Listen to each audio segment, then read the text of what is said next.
Hello and welcome to the weekly podcast broadcast of This Week in Science. If you're joining us live on our live streaming channels, woohoo, everything's weird when you move your glasses around like that. I'm just getting used to these things.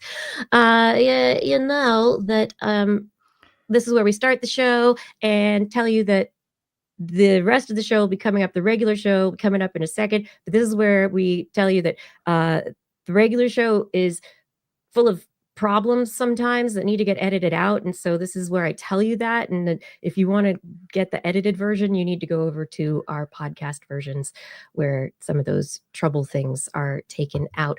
And if you'll notice, yes, Paul Disney, something is missing at the moment. We advertised.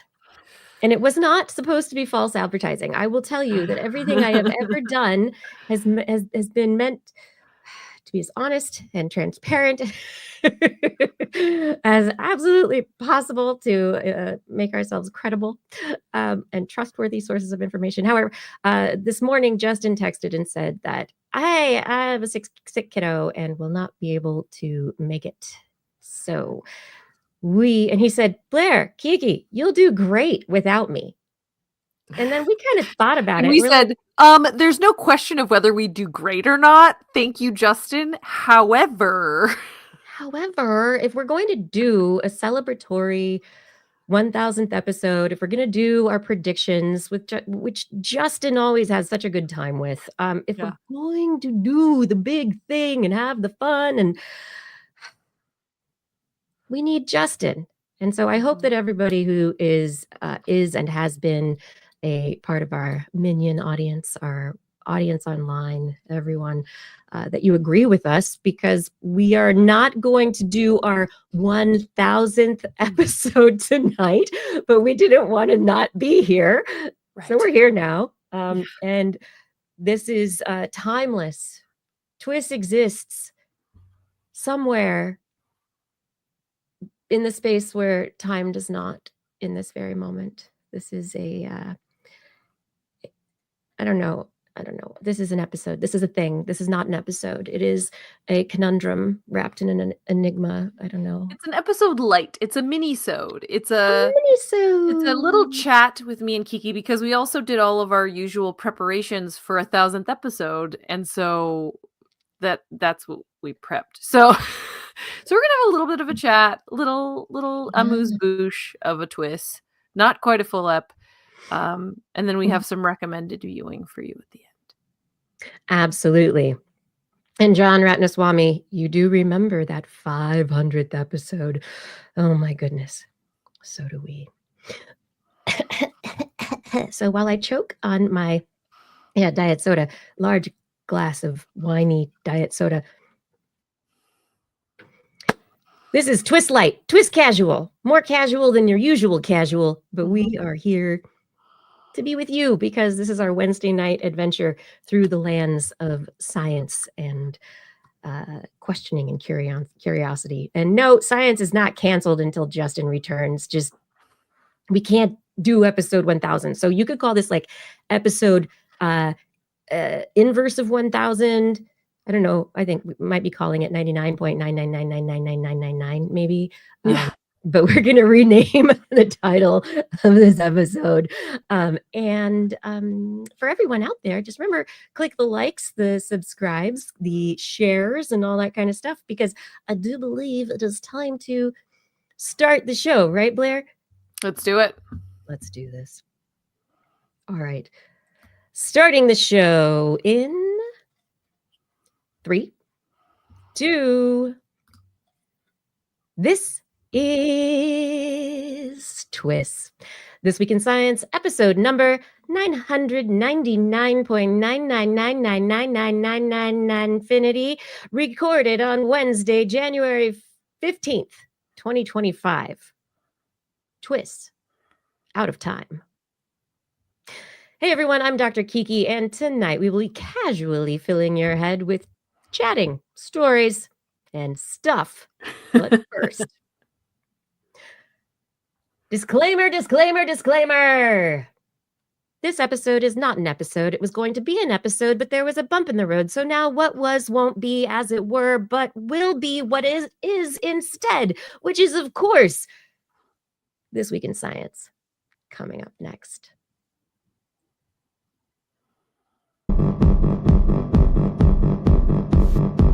I've got the kind of mind that can't get enough. I wanna learn everything. I wanna fill it all up with new discoveries that happen every day of the week. There's only one place to go to find the knowledge I seek. I wanna know what's happening.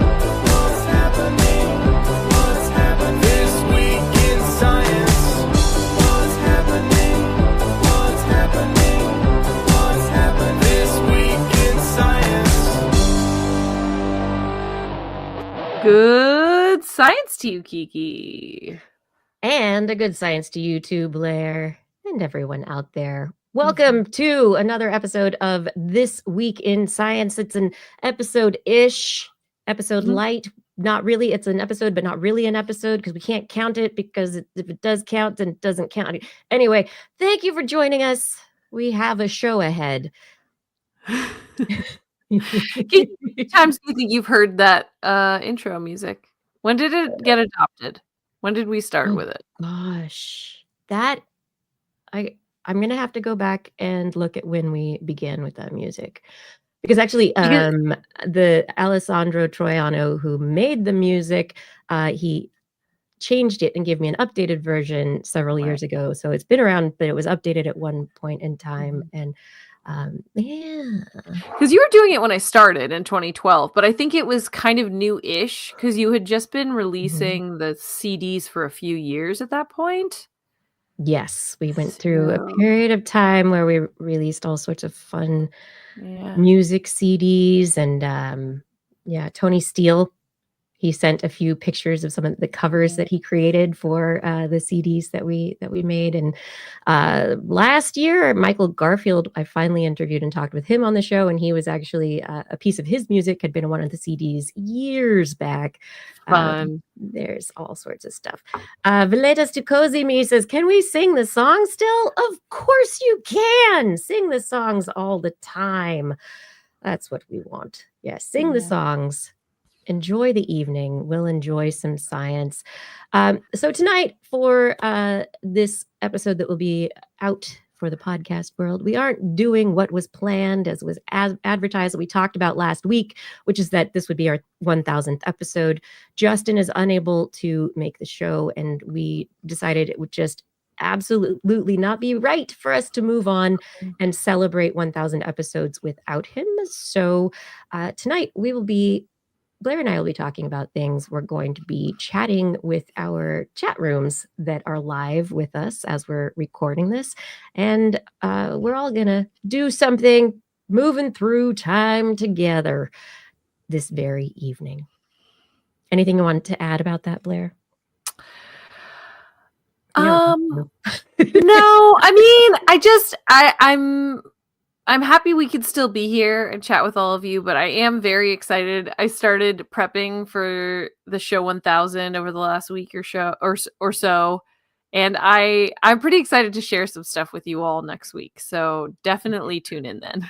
Yeah, we have done our preparations, so there is still a celebration, and there's a lot of stuff to be covered for our history, I guess, the celebration of where we've been. John Ratnaswamy says you should tell zoo secrets. Okay, so I think that would be fun in a minute. So okay, here, should I keep track of these requests? Here, I'm gonna start. we definitely an need analog to keep track list. Yes. Okay. Comments, requests tonight, things that you bring up, maybe we can bring them into the celebration next week if you haven't shared ideas and various things with us. So, when we have Justin back on the show next week, I'd love to bring in some of the memories you all have. As we jump into the show here tonight, I want to remind you that if you are subscribing to TWIS, look for This Week in Science on your favorite podcast platform, YouTube, Facebook, Twitch, and it'll get you a new episode every time we publish one. And we stream live Wednesdays at 8 p.m.-ish Pacific time on Facebook, Twitch, and YouTube. And you can look for our website, TWIS.org, for show notes and other fun things. But now it's time for the things that we want to talk about. Yeah, I mean, we brought a little bit of science news, I think. So did. normally in our prediction show, we would go over last year's predictions. We'd do our predictions for this year, and time permitting, we would do maybe a couple stories from the week's news, not to lose track of the twists of it all. So obviously our science news that Kiki and I found for this week would be stale next week. So we had to use it before it all went bad. It expired. So it's got to be this week in science. So we do have a few things that we wanted to bring just for fun. This, what would we say? Schrodinger's cat time in science? I have no idea. Mm-hmm. Yeah. Mm-hmm. All my stories, though, I really, because science stuff right now, things are very, I don't know, weird in the world of information on the internet. And it's been, I guess, when I was looking at, preparing for 1000, I was going back through all the years of, the science that we've covered and the people that we've interviewed on so many topics. And this last week, the Palisades fire, the Eaton fire, the basically LA burning is a huge thing. And there's a lot of misinformation going out regarding that right now. And it really struck me that as this is happening, we have been talking about this issue on the show for over 2 decades. And we've been talking with people about the whys and the hows and the, You talking about climate change? Climate change. Not just fires. Climate change. Climate change. Climate change. Oh, got it. We've been talking about it for a very long time, and it's interesting to see the commentary of reporters on Blue Sky and other places saying, it's not that hard to connect the wildfires with climate change anymore. Mm-hmm. You should be doing that in your paper, the article you wrote. You should say that, and it is it's situational because the climate's been changing. Everything's been shifting around. And yet at the same time, we're in this space where we are privileged enough to have gathered this wonderful, wonderful community of people that trust us to tell them about stuff and talk about stuff, to ask questions. And yet in the world of social media, the idea of credibility and trustworthiness and verifying sources and truth, it's getting harder and harder to do. And Facebook, wants to go, they want, I don't know, Zuck wants everyone to man up and, find your own truth, bruh. So it's a very interesting time to be having this, this reminiscence of going back and looking at everything that we've talked about for so long and how things are playing out. And I don't know, everybody out there, where are you? Are you off social media? Are you some of the people who are you deleting your accounts? Are you moving to other accounts? What are you doing? How are you deciding what you trust? There's a study that's out this last week in PLOS Climate, researchers out of Boston. Networks of climate obstruction, discourses of denial and delay in U.S. fossil energy, plastic, and agrochemical industries. And they looked at Twitter, or social media renamed X. They explored a bunch of tweets, the messages that were going out and what was happening. They looked at the text of tweets from 2 of the largest U.S. corporations and a major trade association for each of these sectors. And they found coordinated messaging and identified synergistic themes among the 3 networks. So basically what they've been able to determine is that it suggests that there are discourses to deny and delay climate policy. They're aligned and coordinated across the sectors to reinforce existing infrastructure and inhibit change. We've talked about this before, but this is yet another study that uses the information that has been available to the public to be able to make the evidence a little bit stronger. Exceptions emerged for some sector-specific goals, so contrasting messages about biofuel. There were some other disparate views related to policy priorities, but similar efforts to reinforce existing extractive petrochemical hegemony and to undermine climate policy. So there's work being done, everybody, behind the scenes that is influencing what you see in the social medias. And that's if it's from accounts or shared by accounts that you trust or you don't trust, the discourse is going to become ever more difficult to parse. And the idea that there is alignment and a certain amount of synchronization between these areas suggests that, we should really think about this whole information economy. I don't know. And now brands are like, hey, journalists, you're fired now. Come work for our marketing department. So this is so tough for so many reasons, but at the heart of it is, the more I learn every day about what corporations and billionaires do, the more it feels like I'm going insane, because it all sounds like conspiracy theories. It sounds like a conspiracy theory. And we spend so much time debunking conspiracy theories on this show. But the more we learn about what corporations are doing, the conspiracies are true. And it makes me feel like I'm going crazy. Like I just learned about how Nestle lobbies against paid parental leave so that you will buy more formula from them. Like it just, all of these things that sound like you're connecting the dots on some whiteboard with string, and you're like, it's all connected, and you should be on like the Ancient Alien show, and it's with real. tinfoil on your head, right? Yeah. Yes, and it's real. Like, oh, did you know that all the oil companies are hiring old journalists to rant on Twitter about climate change denial so that we all get complacent? No, it's real. And did you know that they don't even have to hire people? They're doing AI to distract us from these other things. It's real. I'm sorry. It's all ridiculous. And yes, you can hire an AI now to spew misinformation while feeding climate change, because AI is terrible for the environment. So like, yeah, I'm tired already. This is too much. I know. So what I really recently, I don't know how many out there have watched the Saturday Night movie about the first episode of Saturday Night Live.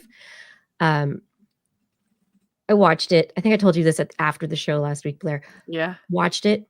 Loved it. Was so great. I mean, I know it's a fictional reinterpretation of, that whatever that environment was that got Saturday Night Live going. But it inspired my husband and I to start watching the old episodes of Saturday Night Live, starting at the first episode. Oh my gosh. 1974, the year of my birth. I had no idea. There were so many jokes about then President Gerald Ford, so many jokes about Cher and her breakup with Sonny Bono, and then like getting together. Anyway, these jokes that I didn't understand the context to sent me down historical contextual rabbit holes that informed me on a bunch of things. And one good kind of silver lining to it is the information ecosystem is a lot more complex now, and it's going to become more and more complex, but the issues and the stuff that's going on, it hasn't changed. I mean, honestly, it is seriously, there was a series of jokes about Gerald Ford because New York City was going bankrupt. They because of a variety of things that occurred up until that year. They asked for governmental help so that they, a bailout so that they would not go bankrupt. And it was the time of the ascendancy of Ayn Randian economics and philosophy, and the Keynesian kind of economics were less in favor in the government at that particular. Yes, John Ratnaswamy, Greg Allman. Yes, the Allman Band. Thank you very much. That was a whole share thing. Very interesting. And so Gerald Ford listened to his advisors who said, don't give New York money. Make them figure it out. Make them cut social programs. They give too much money to the people who work hard and pay taxes in New York. And so, no, Gerald said, nope.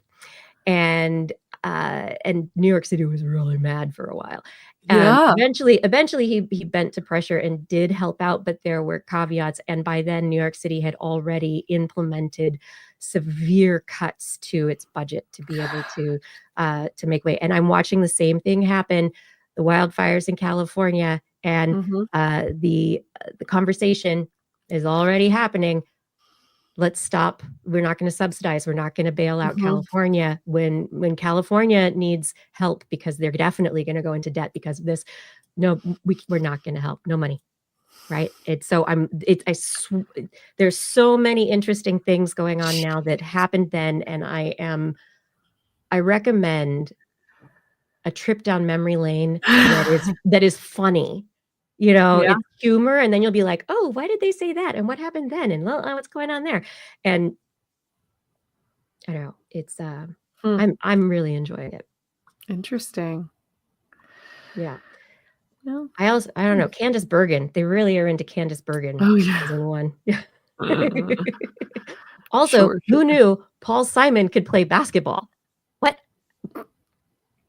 Okay. You need to watch it. My goodness. Yes, Excalibur's engineering. It's not new, of course. Look up national streetcar lines for why we don't have light rail anymore. Yeah. There's so much. Why don't we have light rail? Why can't we have more things? Like, I think there's what did I read about today? There's a rail system that doesn't need rails. It's like it stays within its little lines. Oh, geez. So you don't have to actually install rails. It's streetcars, but not a rail system. Interesting. So easier to implement. Cool. Yeah. I don't know, Blair. Are you staying on the things? I mean, no, not really. I'm pretty much just lurking on Facebook and Instagram right now. I definitely stopped using X for obvious reasons. Yeah. I logged into Twitter last night specifically to pull tweets to look at for the 1000th show. So that is honestly the only reason I haven't completely deleted my Twitter accounts, is because I don't want to lose the record. You don't want to lose the record, and also you don't want to lose the handle, because exactly. Yeah. I don't want somebody else to take it and do something with it that I don't approve of. So yes, so I have kept Twitter on life support for that reason, but I'm not using it. Facebook, I don't know what to do now, because there's just some things you can't get from anywhere else than Facebook. Like, I have random family that the only way I know what's going on with them is through Facebook. Stuff like that. That just, it feels bad. But I don't scroll through Facebook. I don't do that at all, because it's just a mess now. It's just ads, pretty much. Right. And I think there is a place to, not completely delete your accounts and your connections at this point in time. You can actively not support the advertising that is delivered to you. There are, ways to subvert the dominant paradigm from within it, and to use these platforms in ways that are less, I guess, less for as a pawn of the platform, so that you know, if you go there and are just like, you know, getting mad at everything everybody's posting, I mean, maybe you Yeah. really shouldn't be there in the first place, but if you're Oh, going yeah. there to find baby pictures and find out if people are I've been going because I know people are posting about the fire, and I wanna see who Right. I Yes. know who is safe or has lost a house, and, you know, I think that's important, Mhm. and we need these kinds of things, well, actually, you know, we could figure out different ways to do this. I don't know. It could be better. There are other people are coming up with new solutions all the time, and maybe the blue sky architecture is the way it's going to go. The federated blue sky, open source, no billionaire can control it kind of way, but then Yeah, it I don't doesn't. know. It I'm just doesn't like, collect there everyone. was Mastodon, there's Thread, like there keeps being things, and I keep going like, is this gonna be the one? Is this gonna be the one? Is this gonna be the one? Like, when do I jump? Like, it's So, tough. yeah, Fada is saying recommending blue sky, and I wish I could find my login information for TWIS for our Blue Sky account, because I did make This Week in Science Blue Sky account, and I can't access it anymore, and I don't know No. why. um, but but I like Blue Sky because it feels a lot like early Twitter at this point in time, before Mm. before When you the just got to talk to downward slide. scientists one-on-one, that was so fun. When And you could that's just where it is tweet at now. David Schiffman and Yep. ask him about sharks. Like, And what David happened to Schiffman, that? he's on Blue Sky. You Oh, can yeah. go do There that you go. now. So, Yeah. I'm on Blue Sky. I really like it. I don't engage as much as I could because I'm kind of not Mhm. engaging in the social media stuff as much, Yeah, for same. my mental health, It but I do takes like. so much care and feeding is the problem. Yeah. Like, I think that's where I kinda lost interest too, is where the analytic became so important, and if you didn't do things exactly right, nobody would see your stuff anyway. It's kinda like, alright. Yeah, so that is the difference where, Blue Sky still you have to engage, you have to Mm. get, like you have to work it, but there's not an algorithm that's deciding who's Mm. important and who's not. It is a timeline. And so when you post, if people see it and they like it, then it gets shared and reshared, or you can reshare later. You know, so there are ways to, um, you know, be out there. I don't know. Interesting. TikTok, that's a whole other thing. John Ratnaswamy is talking Well, it about. might be gone in a couple days anyway.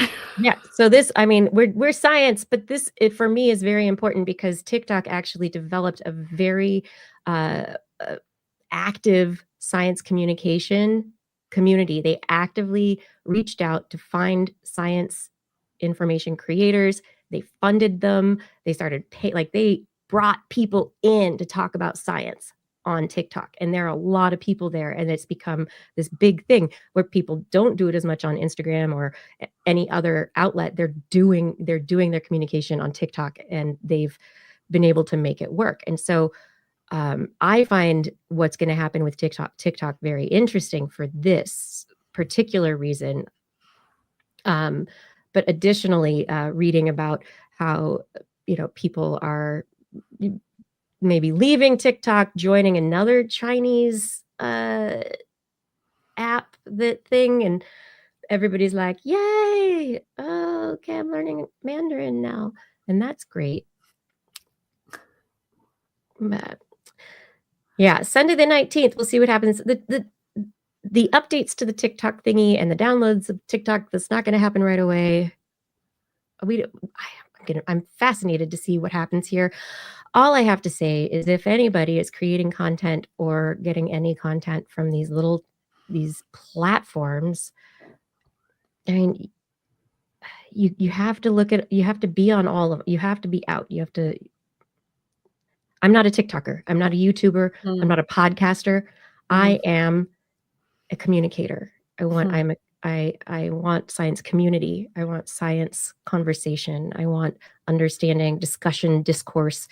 Um, I refuse to be defined by a platform. And the fact that people are allowing themselves to be demeaned as influencers, or there are some very, very great people who call themselves YouTubers. I think they are belittling themselves. Drink more wine. Well, I mean, yeah, it's if you kind of paint yourself into a corner with one app or one platform, then that definitely limits your abilities. Oh, right. Yeah. We have John Ratnaswamy, who's saying about 70 to 80% of the best Twitter accounts that he followed are on Blue Sky now. And then Veletas is saying many of the TikTok people are trying to come to YouTube, and it's sad to see them suffering, losing their audiences, because it's hard to take your audience to a new platform. Like we went through this, like, even though we've been, the podcasting and everything, but with live streaming, like we went through this at the end when we had to leave Twit. A lot of people, even now, go, "Oh my gosh, you're still on the air? I thought that you ended when you left Twit." Even though we're sending out messages, trying to keep in touch, nope. It's so hard, especially when you don't have like the bazillion-dollar media budget to do all of the conversations and marketing to make the connections. Yeah. I don't know. I want the TikTok people, especially the science community. If there's any way that I can help, I would love to help them make transitions to different platforms. I don't know how exactly I can do that, but I would love to be a helper in this case, because there is good communication going on out there, and we need it. We're going to need it more and more, and we're going to need trusted people. I've been very happy with, I mean, you have to be a skeptic. But I've gotten so much good parenting advice, baby advice, like all this stuff over the last year and a half via, what are they called? Reels on Instagram? Yeah. Excellent stuff. And before that, I got labor coach tidbits before I gave birth, all through Instagram. And there were things that I used in labor that I learned by watching Instagram Reels. Now, there's also people going on there telling you to eat moldy food because it's good for you, and do other crazy things that are just absolutely, feed your child a lemon when they're 6 months old, or, just crazy stuff that you're like, okay, well, I know that you're full of it, but does everyone know that you're full of it? And how is this allowed to continue? And this is part of where the fact checking piece gets really scary, is if you can't report a video for giving dangerous content out to people, then what? Then what percentage of my content that I'm seeing is BS? Yes. And also, how many people are seeing that and then doing things that are dangerous? Yeah. And a lot of people, I hope that we allow people to challenge their beliefs and learn new things, and maybe, get upset at us sometimes and then go, "Oh yeah, okay, well, but I like that question, so I'll come back and listen to more."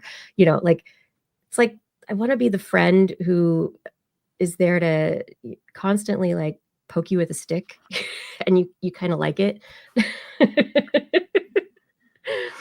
But not everybody likes that, right? You want the information that reinforces who you are and reinforces how easy it is to lose weight or be healthy, or, this way, if I just do this one thing, and if I listen to this person, they made me feel so special. I'm part of a special club. And yeah, by the way, everyone right here, right now, you're all part of a special club. Yeah. But there is good. There's so much good out there. And I think people who are already ready to be skeptical understand the reasons to be skeptical, who understand how to find verify sources, to go, wait a minute, is that right? And then go down a rabbit hole and find other information and go down, find other ways of looking at a question. You're there already. I don't need to tell you again to verify your sources, do this, do that, but it's the question of how do we talk to the people who are getting the videos, the reels, whatever they are, of the, eat the moldy stuff. And how do you be the creator that says, hey, don't eat the moldy stuff, right? And then actually get it into their feed, right? How do you make what you make get in their feed so they see what you have to say, and you're not attacking them? You can't say, you can't say, don't believe this is wrong, because maybe they believe it for some other reason. It's like all of the emotional stuff and everything. John Ratnaswamy is saying raw milk. People are identifying with organic, natural, like, ways of living. They want their raw milk. They want non-pasteurized things. They want to be close to the land and close to nature, and that's dangerous right now. That raw milk's going to give them bird flu. Truth. I remembered my favorite one. This is when I was still, I think my little one was like 2 months old, 3 months old.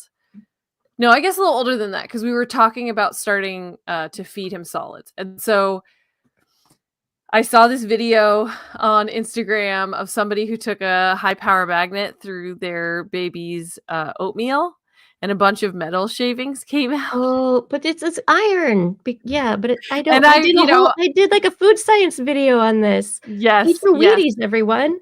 Yes. So I saw that and I was like, oh, that's obviously like fake. And then I saw it again, and then I was like, oh, excuse me, what is this? And of course, remember, I'm sleeping like 90-minute chunks at this point, right? So my brain is only half present. And that's true for most of the people those videos are targeted to, because they have a baby. And so I was like, what the heck? And so I started doing research into it. And then I went, oh, duh, it's fortified with iron. It's supposed to have that in there. That's the whole point. Right. But you're able to pull yourself together and get that, whereas, other people don't have the basis of knowledge necessarily to understand that. And yeah. And I mean, it comes down to, do you have the time, the background, the energy, the motivation to actually question the things that people say? And right. Especially a person that you've decided that you trust. And I really, really do hope that people go, hey, you said this thing on the show. What? And then if you're curious, go look it up. That's what this is all about. Yeah. I'm not here to tell you things that are going to just like, you should live your life this way. That's not why I do this. I mean, that's why Blair's here. Okay. I've been like, ranting. This is like, one of the rare times that Kiki goes on a rant. But there's work to do. I believe that we're part of a fabric of bolstering, the ability of people to understand things. And that's, it takes a village, and hopefully there's, ways to move forward that include educating, beginning at very young ages, everyone on the ways to verify sources and to understand the media that they are consuming from a very young age. Well, I mean, the youngins of today will grow up knowing not to trust, hopefully, not to trust anything from certain platforms, because there is no fact checking.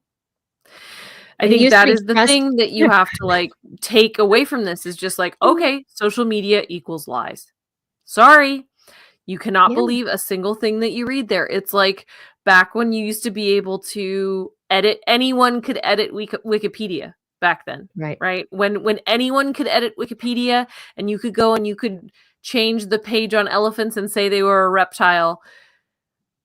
You could not use Wikipedia for anything.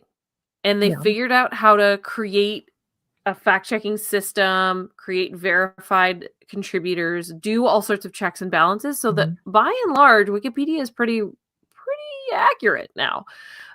Still, we use Wikipedia as Yes. the basis for Yes. the start of what you're Yes. looking at, not You have the to find the source ultimate. material. You have to vet the source material. Is this Wikipedia article just citing somebody's blog based on nothing, right? So you have to do that kind of second level research, but it's still much more reliable than it used to be. This feels like we're moving backwards. There were checks and balances and we were removing them. So now come on, everyone. Anything on Facebook, garbage. No facts. Also, doesn't have to be your actual uncle. Maybe somebody stole his profile and it's not even him. So take anything that he posts with a grain of salt.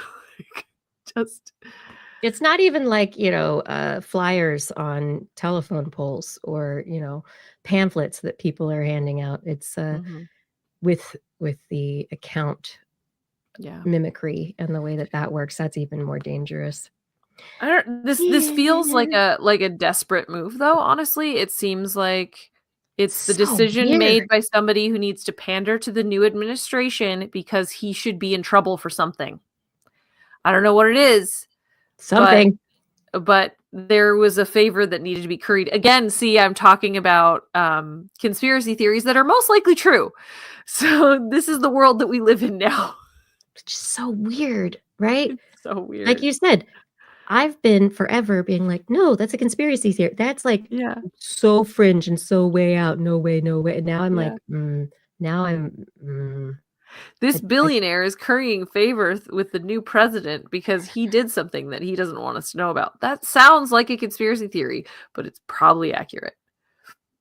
Which is why I am learning more about politics, human behavior, social sciences, and I'm very interested in the movement of civic science, which is the effort to try and get individuals within our society more involved in not just using science and seeing it as facts or getting the products of it, but the ultimate act of creation. So communities working with individual, like being stakeholders, being part of the conversation, being part of the questions that are being asked so that needs are fulfilled. And it's not just like, oh, I found a thing, Anyway, civic science, it's I don't know if I necessarily like the term, but it is the term right now. And the idea is something important. Science with society. Society with science. It's an endless loop, everyone. Do you want to talk about some fun science instead of me just ranting about, do you want to, or do we want to ask people questions? Oh, I can, either way. Do you want to hear about some bugs? I love bugs. Tell me about bugs. Okay. Do you want to hear about ants or spiders? I love them both, Blair. Okay, pick one. You choose. What does the audience want? Yeah, Chat audience. rooms. Ants Chat or rooms. spiders? Ants or spiders. Ants or spiders. What do you want to hear? No more information. That's all the information you get. You have to pick just ants or spiders. Spiders, said Paul Disney. We have spiders first. Ants. Oh, ants. 1 and 1. I need a tiebreaker. Third vote gets it. Ants. Oh, ants. Ants with a landslide. Okay. And 3-1. Ants first. Spiders, David. Okay, as the votes come in, ants are winning right now. Okay, great. Ants it is. Hey, ants hold grudges. What? Yeah, that's the whole story. What? Here's the nitty-gritty of it. Ants learn from experience. That's what this research figured out. So Ants, sometimes they're aggressive to each other. Sometimes they're not. They did some lab experiments to figure out why. And in previous research has shown that ants that live near another nest are Ant 1 versus Ant 2. Here's the problem. Ants and ants and ants. I have 3 categories of ants. How do I explain this? So we have our home nest. Okay. We'll call those nest A. Okay. Then there's nest B that's next to nest A. And different then there's populations. Nest C. Yes. There's like nest the different C. villages. Yeah. Right. Exactly. Yeah. That's very far away from nest A. Okay. Now, in previous studies, researchers have shown that ants behave more aggressively towards nearest neighbors. So when we're talking about the ants in nest A, they are more aggressive towards ants from nest B than ants from nest C. Yep. Why? If they're closer. Why, though? Why would they be more aggressive to closer ants? Food resources. They're trying to like maintain their territory. So it's turns out it's purely the amount of exposure. I see you all the time, so I don't like you. Yes. What? Yes. What? Yeah. So oh my gosh. They took these ants, they threw them in a lab. And so basically throwing ants isn't easy, so that's right. Yeah, I mean you really got to wind up. So the ants they saw more often were the ones that they were more aggressive towards. Wow. So it's not even Plain like, and hey, simple. I see you more often, so I know you. Hey, friend. No, it's I see you more often. Get the heck out of here. Which probably, like you said, Kiki, has to do with resources. But then they took this a step further. They're like, why? Why are they more aggressive toward the ants that they see more often? And it's because there's just more likelihood of them being aggressive in other interactions. So basically, if I see you 20 times, you might cuss me out once. And if I only see you once, you're likely to be nice to me, right? So it's a probability. It's a probability issue. And so basically, once there is aggressive behavior between the ants, they hold a grudge. So the way that they figured this out was by cutting off some ants' antennae. That made them act passive because they were basically blind. I mean, they couldn't really figure what was going on. So right, the antennae are important for them sensing their environment, and yeah. So when they cut off the antenna, they didn't start a fight. So then they had equal amounts of exposure, but the passive ants did not get attacked. Only the aggressive ants got attacked. So really, it is just they're holding a grudge. Probability says if you're closer, you're more likely to get in a fight. Therefore, you're more likely to be somebody they would hold a grudge from. Each nest has a chemical signature. Ants can kind of sense that chemical signature with their antenna. So once they meet one ant from nest B, they're like, all you are jerks. They're like, I'm going to fight with all of you. So basically, that's what happened. Ants hold a grudge. They learn from experience. That's the like sciencey way of saying that they hold a grudge. And so, as one of the researchers said, ants and other insects aren't robots. They're not pre-programmed. They learn from experience. They adapt. So there you go. Ants hold a grudge. I think that's one of those interesting conclusions or, the ideas that come out of it, because we think of colonial creatures as kind of like just parts of a whole. The idea that they could be individuals and have their own responses that aren't just programmed, they're not just automata, is not something that's the story hasn't been seriously told that way, except for like, I think, what was it, the movie Ants, which really wasn't that good anyway. Talk about the Woody Allen canceled Woody Allen. That whole movie's canceled. Meanwhile, Bug's Yeah. Life came out that year, also had Kevin Spacey in it, canceled. So, Bug movies 0 for 2, gotta say. Animated bug movies. Yeah. Oh, jeez. Oopsie poopsie. That's fun. Anyway. David Huss says, reminds me of Peaky Blinders, but for ants. Sure. Yeah. Oh, man. Mhm. All right. So now what we can do to get rid of the ant colonies under our houses and the sugar ants is find More ants. Oh. More ants. The ants they don't like. Have a war. It'll be great. Yeah. Go away. Yeah. Oh my God. Yeah. Anyway. Okay. And then so now a real quick spiders. story on spiders while we're on it. They can smell with their legs. What? Yeah. How does spiders smell anyway? Like, let's talk about their hydrostatic, or they have an exoskeleton. Not a Mhm. skeleton, right? So they're hydrostatic. All these Mhm. animals. Yeah, please explain. Researchers have been puzzled by how spiders detect odors. They know that they do because they respond to sex pheromones that have been fully analyzed and reconstructed in the lab. So they're real. They're part of the deal.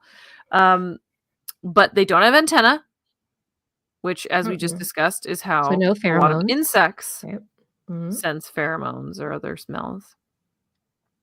They also appear to lack wall pore sensilla, which is the specialized structures on an insect's body that they rely on for smell.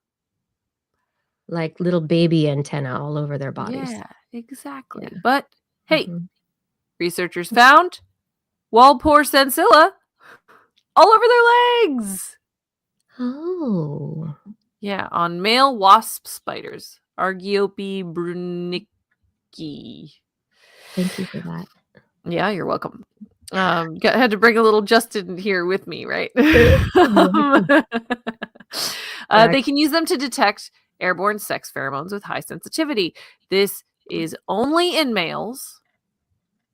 They are different structures from those found in insects and other arthropods, and they are found in a lot of spiders, but not in some of the basal species like trapdoor spiders, which means it is most likely a convergent trait. Yeah, it's only found in adult male spiders, not females, not juveniles.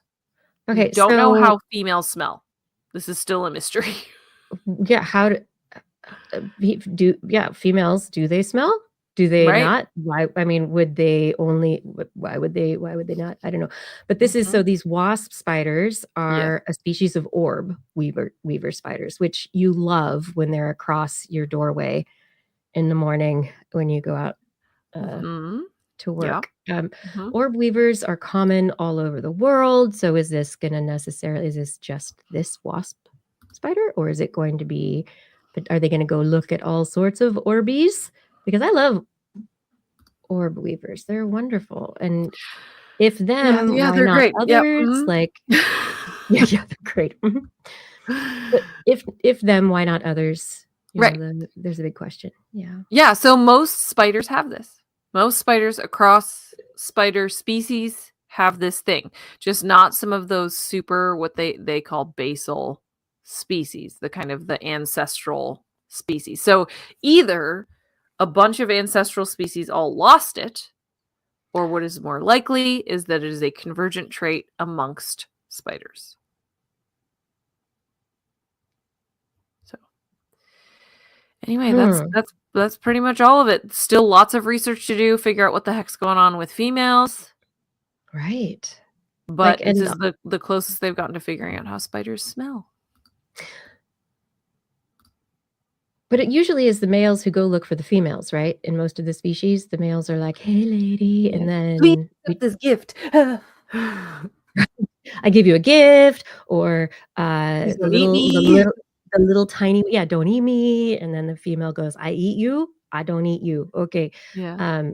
And so, now I want to know where the odor of the females is coming from. Do the females only know the males are coming because of like vibrations on their web or other like factors?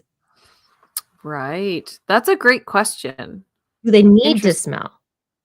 Well, I've seen a lot of spider copulation videos. That's a crazy sentence.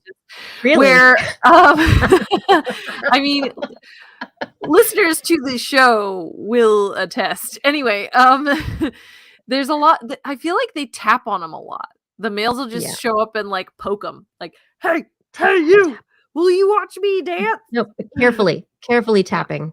Hey, here's this sperm packet I made that is only nutritional and delicious and doesn't actually have. It's not for making babies. Here.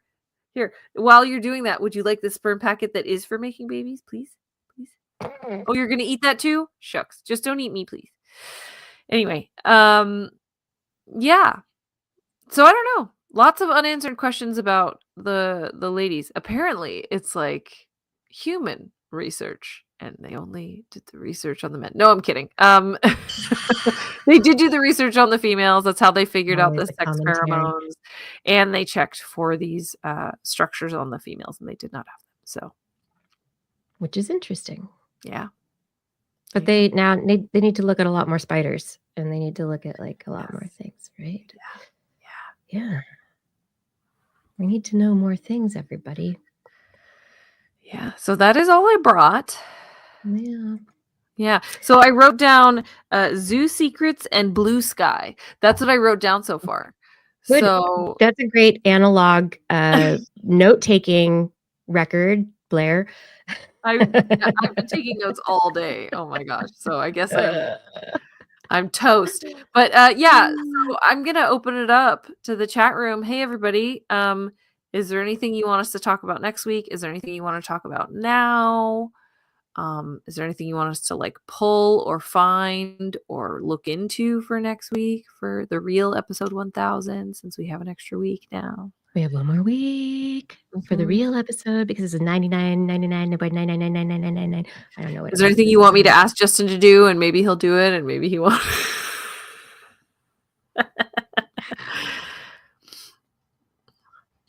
Oh, I don't know anything about that story, Fada.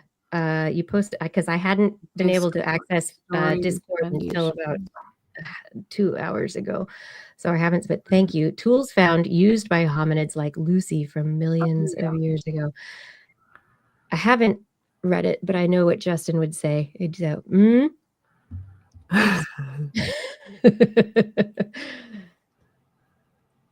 Honestly, that's one of the big questions, right? Like, we just need to find the connections between the tools, the individuals. We've been the same kind of individuals for so many hundreds, thousands, millions of years. Oh, it's a YouTube video, Fada. Do you have the actual thing? Yes, that's CBS. We'll look into it. I don't know that at all. John Ratnaswamy. I don't remember that at all. Oh my God. This is hilarious. This is hilarious. When I met Blair, she got a call and said she had to leave for a quote unquote penguin emergency. I've always wondered about that. Can you give me more information? When was this? Where were we? Because then I can tell you if it was real or not. Because it could be, actually. Blair, what would a penguin emergency consist of? Like, I remember those penguins. They were amazing. I don't know. I mean, like, at the zoo, yes, I need more information. Interesting. When you were working at the zoo. It was, you know what? That was 100% real. So one of the jobs, so here's a zoo secret. I don't know the exact specifics of this particular penguin emergency, but in the last 5 or so years that I worked, was Batman involved? Very good. In the last 5 or so years that I worked at the zoo, I managed a teen volunteer program called Talk on the Wild Side. And one of the things that those volunteers did is they sat with baby penguins who were being socialized prior to being released onto Penguin Island when they're older. See, now we're getting into the whole business, because in the wild, baby penguins are born, they hatch about 100, 200 yards from the ocean, or where the nests are. But in the zoo, it's a foot from the water. And when baby penguins are hatched, they're covered in down. They are not hydrophobic yet. They shouldn't They go in can't the water. insulate. They can't go in the water. So they get pulled from Penguin Island, and then they're socialized so that they can take food from humans, because they also have to be hand-fed twice a day. So you need 'Cause to they're babies. socialize them. Well, when they're adults too, because they're hand-fed herring, so that you can count how many herring each individual penguin gets, but also because pills are put into the fish to keep them healthy, like vitamins and stuff like that. But also for our older penguins, they would get like medicine.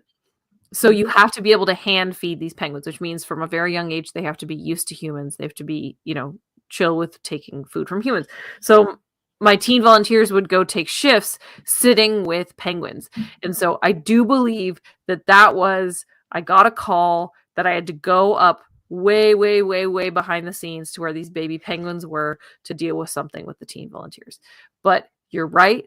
It does sound like something I could also have done in case you're a lunatic. But I do think it was real. I do think it was real.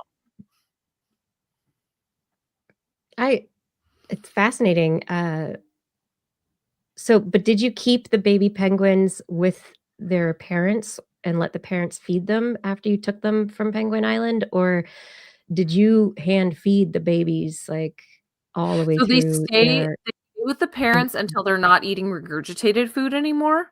They get And is pulled that- as soon as they're ready to eat solids.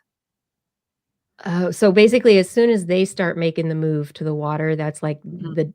that's the signal that they are ready. It's like they're jumping out of the tree. They're ready to go. Exactly, yes. And that's when they'd say goodbye to their parents anyway. They would Right, and still so be socialize independent. because like the Mhm. penguins are pretty, like they're a social pod, but that's why we always make sure that they're in groups too. We don't let any baby penguins go up there alone. And if ever there's a penguin that's sick that has to go up to the animal hospital and Mhm. be separated from the penguin colony, that you always pull at least one more penguin, at least, whether they're sick or not, to make sure that they have a buddy with them. Yeah. So.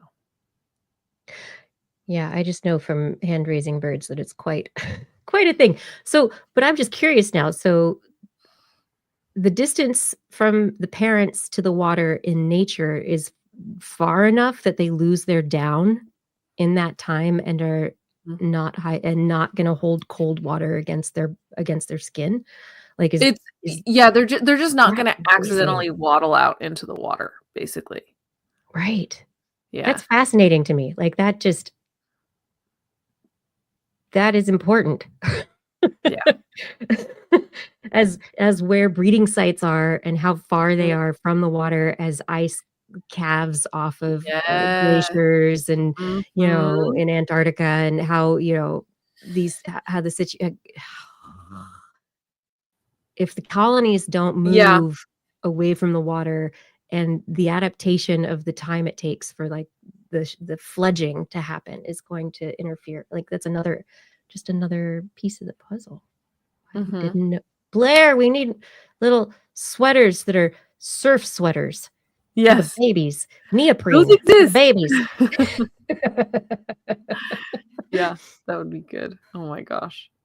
Yeah, well, that's the other problem, is that they might move inland, but they're going to lose the like centuries old guano pile that they use as their nests if they do that. So why is that bad? Because they have nests like hollowed out into the guano pile, and they're gonna have to start from scratch. It's a whole thing. Okay, so it's kind of like having your cave system, or your they've got like their spots, and they've so many things. I'm gonna start spraying perfume at male spiders and see what happens. Perfume. I don't know. Just kill them. I'm gonna try and pheromones are that large, the droplets. Eau de femme d'arachnid. Yeah. Femme de Argiopes or whatever it's called. It'll be Argiopes. I don't know. Fana wants everybody. to know, let's see, if I should be if his friend should feed crows. I mean, generally, what have you said, Blair? Don't feed the animals. As a zoo person forever, that's what you've said, right? Yeah, so generally speaking, do not feed wild animals. Crows are strange, is the weird one, because they generally know specific humans and they're very smart. So like if you feed a raccoon, they're going to start going up to humans everywhere to eat. And that's dangerous for a bunch of reasons. Yeah. A crow is less likely to do that. But I would still say, as a general rule of thumb, you shouldn't be feeding wildlife. Because also, like, what if you feed them something that makes them sick? That's not good. But if you know what you're feeding, you're going on a walk, you're randomly throwing food on the ground, feeding the crows, whatever. It could be interesting if you follow the same walking path every day at the same time. Those crows will get to know you, and so the crows will identify with you. They have other sources of food. They've got other stuff going around, but they could begin to identify with you, particularly because of the intelligence of those animals. And I don't think it's true that they'll start swooping on other people demanding food. Other birds might, but I don't think that you as an individual doing that is going to lead to groups of crows. Yeah. Crows do mob, however, and that's I've seen examples during the pandemic. There was a person a few blocks from us who would throw a bunch of food out the window of her second story of her house. She had a massive murder of crows at her house every day at the same time. Her roof was white with yes, crow poo.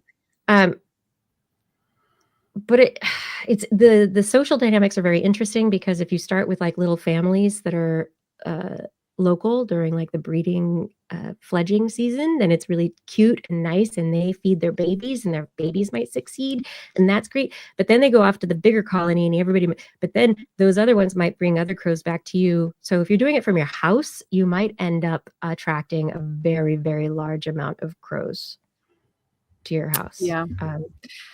Because that information gets shared. I mean, best practice is just don't feed wildlife. But yeah, if we want to get real nitpicky about the science of crows, they're special.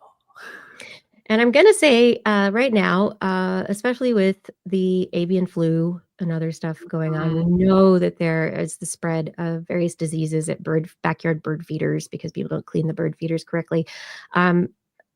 It's a pretty good idea to really minimize the dependence of those animals on us, even though we're here. But I mean, it builds a great ecosystem.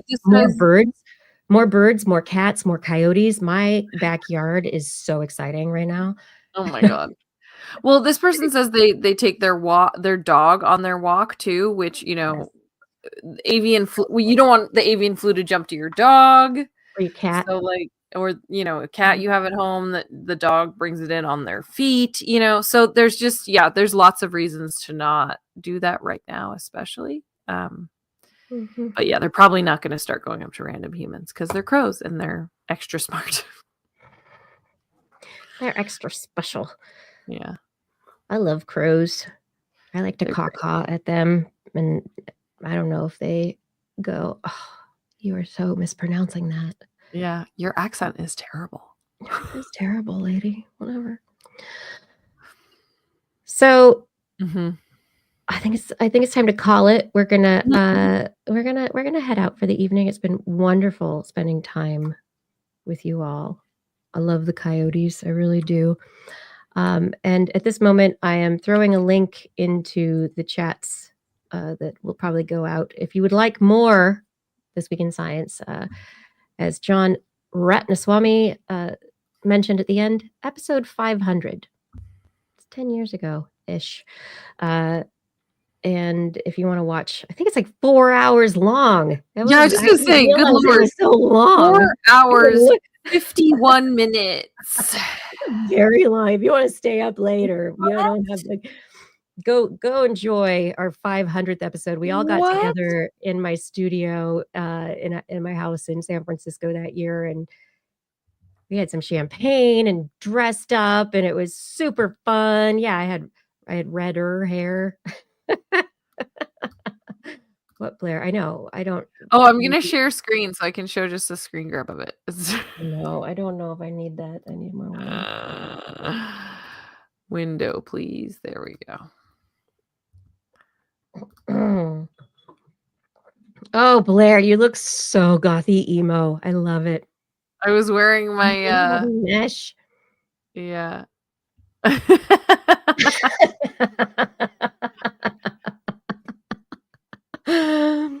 Oh my God.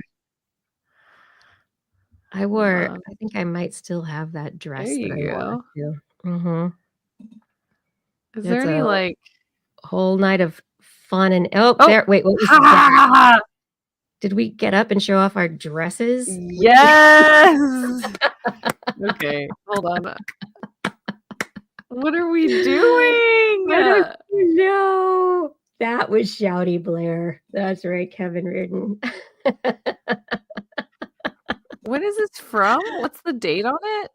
Oh my gosh, it was January. I think it was like a January 2015.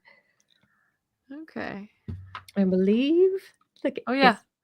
There we go. It was a little time to dance. There was some fun. I had my 80s prom dress on. That was great. So that was the end of the show, I think, because we're dancing to the outro. And then we were still there for 3 more hours. There were obviously no fun to be had at all. Oh my goodness. Yes, John Ratnaswamy, that is the show where I accidentally showed my business card on screen. It was very stupid. Different business card now, so none of that contact information matters anymore. No. Although I did get a couple random texts from people that was like strange. There you go. People, be nice. No random texting. Oh my goodness. What are we doing? I don't know. Oh yeah, what are you doing? Oh! I think I tried to like pretend to death ray you or something with my parabolic dish that I'd been. Yes, I remember that. We used that, I think, didn't we? We tried to listen my own parabolic microphones, right? So I could listen. I could be a spy and listen in on people's conversations. God, how long was the outro? Good Lord. We played the whole song then. Ta-da! Yeah, that's true. And then it keeps going. I see. Okay, you're scrolling. Oh, we're reminiscing. More scrolling. What's this? What is what? Pig in a jar, huh? Okay. Yeah, this looks like a good episode, everybody. You should watch it. Oh my gosh. What's this? Oh, looking at a very early TWIS item with you. And we showed another because we could screen share. Oh, this is. Oh my gosh. Awesome. A screen share in a screen share. How about that? This is the ultimate looping. Oh, how about this? A computer in a computer in a computer. Here we go. Oh, is that TWISmageddon? TWISmageddon, which I hope to bring up again next week. This looks like how TikTok started. Did we start it? Justin got up so many times. Why did he leave so much? Because he's Justin. He's got to go fall asleep again on TWISmageddon. Did he change his shirt or something? I don't know. Oh, this is when we did our photo shoot. Oh, right. We showed some pictures. Oh, he put on his TWIS shirt. He changed his shirt, I think. Oh, yeah. Was this the day we did the photos? It was the same day, wasn't it? No, was it? No? Might have been. I don't know. I don't know anything Before anymore. I fixed my teeth. That's wild. Okay. The magic eraser has worked very well on my memory. Mm-hmm. So everybody out there, if you remember things, you got to let us know before next week. So, but at some point, honestly, we need to do an in-person thing. Yes. And we hope that we can get hosts, audience, and all in person. It's going to depend on, schedules when Justin can get into the country and all that Right. kind of stuff. That's really the thing, isn't it? It is the thing at this point in time. Because otherwise, I could almost fly to you same day. That's Just fly easy. back. That's it's a 45-minute flight or something. It'd be Mhm. so simple. That in itself is not the question. It's if we want to get all of us in the room together and get other people. Yeah. We need to work on finding out when Justin will be in the United States. Because it's easier to have one person come to the US than two people go not to the US out at this one. Right. We'll see how it works out. But Yeah, I mean, we could check go to out. Denmark, I suppose. I like Denmark. It's like my peoples and stuff, Yeah. like one part of my peoples. I'm about to pick up a cat, it looks like. Oh, you might have. I have had them for a while. That was Ozzy. He was the evil cat. I picked him up. He did. He was the scary cat that I had to have a cat stare down aggression encounter with. Oh, geez. He was. Oh, here I go. I'm gonna pick him up. You're like, I like you. I was like, I have to dominate this cat to get him to. Oh, he was nice. He liked love. He just. Oh my gosh. He had trauma issues. Oh, I'm putting it in Justin's face too. Oh, he's like, I don't like cats. Really cute cat. What? I don't like cats. Look at Justin's so he's so upset, Claire. Oh my gosh, that was excellent. I love you guys. Oh man. Okay. Honestly, that is so good. All right, so we will close the show. Yeah. Claire has scrolled through. I scrubbed it. You scrubbed through. If anyone wants to, I put the link earlier in our chat if anybody wants to go watch that 500th episode. But oh my gosh. Hopefully next week we'll get Justin back and it will be the 1000th episode for real. That will be able and prediction show and all that fun stuff. But thank you so much for being here and joining us for this wandering conversation of science, tech, curiosity, and hopefully positive aspect of the future. I hope you enjoyed the show. Shout outs to all of you who are in the chat rooms. Thank you. Fada, thank you for your help with social media and show notes. I know that we did not do what you advertised this week, and I apologize. Oopsie poopsie. Hopefully next week it will be more accurate. I like being accurate. Everyone, Aaron, Lord, Gord, others who help keep the chat rooms nice places to be. Thank you for being there and helping to moderate everything. Let's keep this a place where discourse can continue to happen, where people can ask questions and not always agree, but not be jerks. Identity 4, thank you for recording the show. And Rachel, thank you so much for your editing of the show. And I always, of course, must thank our Patreon sponsors. Thank you to Dana Lewis, Eden Mundell, Alan Viola, Aaron Anathema, Arthur Kepler, Craig Potts, Mary Gertz, Teresa Smith, Richard Badge, Bob Coles, Kent Northcote, George Corris, P.L. Velazar, John Ratnaswamy, Chris Wozniak, Vigard Shefskad, Jonathan Stiles, a.k.a. Don Stylo, Ali Coffin, Schuber, Sarah Forfar, Don Mundis, PIG, Stephen Albaran, Daryl Myshak, Andrew Swanson, Fredis 104, Sky Luke, Paul Ronovich, Kevin Reardon, Noodles Jack, Brian Carrington, David E. Youngblood, Sean Clarence Lamb, John McKee, Greg Riley, Mark Hessenflow, Steve Leisman, a.k.a. Seema, Ken Hayes, Howard Tan, Christopher Rappin, Richard, Brendan Minish, Johnny Gridley, Grammy Day, G. Burton Lattimore, Flying Out, Christopher Dreyer, Greg Briggs, John Atwood, Dave Wilkinson, Rodney Lewis, Paul Phillips, Shane, Kurt Larson, Craig Landon, Sue Doster, Jason Olds, Dave Neighbor, Eric Knapp, Lon Makes, EO, Adam Mishkan, Kevin Parachan, Aaron Luthen, Bob Calder, Marjorie, Paul Disney, Patrick Pecoraro, and Tony Steele. Thank you so much to all of you for your support on Patreon. And all of you who are here for this 99.99999 episode and sticking with us through it. And if all of you or any of you are interested in helping to support us on Patreon, please head over to TWIS.org and click on that Patreon link. We will be back. Wait, Blair, maybe you should read this. I don't know. How should we? Next week's I'll do the whole thing if you want. Yeah, go for it. On next week's show. We will be back on Wednesday at 8 p.m. Pacific time, broadcasting live from our Twitch, YouTube, and Facebook channels. Hey, do you want to listen to us as a podcast? Perhaps while you scrub through a 5-hour episode on YouTube, just have a separate podcast in your ears.